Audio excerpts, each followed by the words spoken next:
ആലപ്പുഴയിൽ യുവവ്യവസായിയെ തോക്കു ചൂണ്ടി കൊലപ്പെടുത്താൻ ശ്രമിച്ച കേസിൽ വഴിത്തിരിവ്. മുഖ്യപ്രതിയുടെ വീട്ടിൽ നിന്ന് കണ്ടെത്തിയത് വ്യാജ തോക്കെന്ന് അന്വേഷണ സംഘം സ്ഥിരീകരിച്ചു.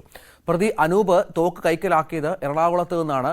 അനൂപിന്റെ തിരിച്ചറിയൽ രേഖകൾ തോക്ക് കൈവശം വാങ്ങുന്നതിന് മുന്നോടിയായി നൽകി.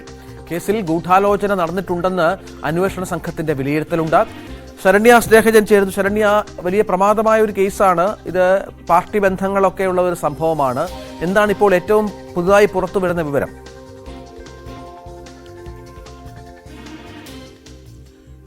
രഞ്ജിത്ത്, പ്രോസിക്യൂഷൻ അടക്കം കോടതിയിൽ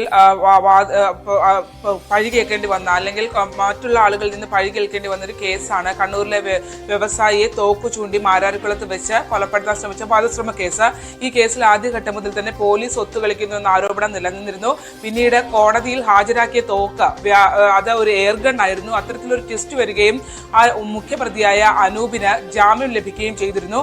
ഈ ഘട്ടത്തിൽ പ്രോസിക്യൂഷൻ നിരത്തിയ കാര്യങ്ങൾ, അതായത് കോടതിയിൽ നിരത്തിയ കാര്യങ്ങൾ അത് പ്രതികൾക്ക് ഗുണകരമാകുന്ന രീതിയിൽ മാറിയിരുന്നു എന്നും ഒപ്പം തന്നെ ഈ എയർഗൺ പോലീസ് കോടതിയിൽ ഹാജരാക്കിയത് മുഖ്യപ്രതിക്ക് ജാമ്യം കിട്ടുന്നതിന് കാരണമായി തീർന്നുവെന്നും ആരോപണം ഉയർന്നു. മാത്രമല്ല, ഈ ആരോഗ്യസ്ഥിതി മോശമാണെന്ന് ചൂണ്ടിക്കാട്ടി ജാമ്യത്തിലിറങ്ങിയ പ്രതി ഒരു ദിവസത്തെ വ്യത്യാസത്തിൽ, അതായത് വൈകിട്ട് ജാമ്യത്തിലിറങ്ങുന്നു, പിറ്റേ ദിവസം വൈകുന്നേരം മദ്യസൽക്കാരം നടത്തുകയും വീണ്ടും ചേർത്തല പോലീസ് മുഖ്യപ്രതി അനൂപിനെതിരെ കേസ് രജിസ്റ്റർ ചെയ്യുകയും ചെയ്തിരുന്നു. ആ ഘട്ടത്തിൽ ഈ മദ്യപിച്ച് വാഹനമോടിച്ച് അടക്കമുള്ള വകുപ്പുകൾ ചുമത്തി കേസെടുത്ത ഘട്ടത്തിൽ ഈ കേസുമായി ബന്ധപ്പെട്ട ആദ്യഘട്ടത്തിൽ പോലീസ് ചോദ്യം ചെയ്ത ചില ആളുകളും ഈ അനൂപിന്റെ മദ്യസൽക്കാരത്തിലുണ്ട്. സാജു എന്ന അടക്കമുള്ള ആളുകളും അനൂപിന്റെ മദ്യസൽക്കാരത്തിലുണ്ട് എന്ന് പോലീസ് കണ്ടെത്തുകയും ചെയ്തിരുന്നു. ഇപ്പോൾ ഈ കേസിൽ ഏറ്റവും നിർണായകം, അതായത് ആരോപണങ്ങൾ ശരിവെക്കുന്ന രീതിയിൽ ആ കണ്ടെത്തിയ തോക്ക് അത് അനൂപിന്റെ വീട്ടിൽ നിന്ന് കണ്ടെത്തിയ എയർഗൺ അല്ല ഇവർ ഈ അനൂപിന് ഈ വ്യവസായിയായ അഭിഷേകിന് നേരെ ചൂണ്ടിയത് എന്നുള്ളതാണ്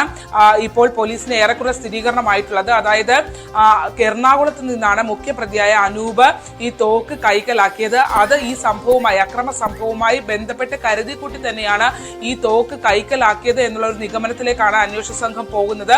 മാത്രമല്ല, മുഖ്യപ്രതികൾ ഒരാളായ മനോജും ഇക്കാര്യം സ്ഥിരീകരിച്ചിരുന്നു. മനോജ് പറഞ്ഞത് ഈ തോക്ക് എറണാകുളത്ത് നിന്നാണ് അനൂപ് വാങ്ങിയത്.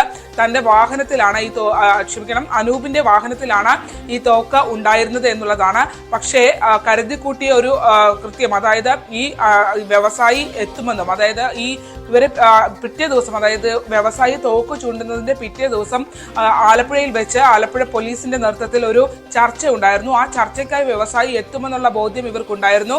അതിന്റെ അടിസ്ഥാനത്തിൽ തന്നെയാണ് ഇവർ അഭിഷേകിനെ തോക്ക് ചൂണ്ടുന്ന, അല്ലെങ്കിൽ വഴിയിൽ തടഞ്ഞ് തോക്ക് ചൂണ്ടുകയും ഒപ്പം തന്നെ വാഹനം അടിച്ചു പൊളിക്കുകയും ചെയ്തത്.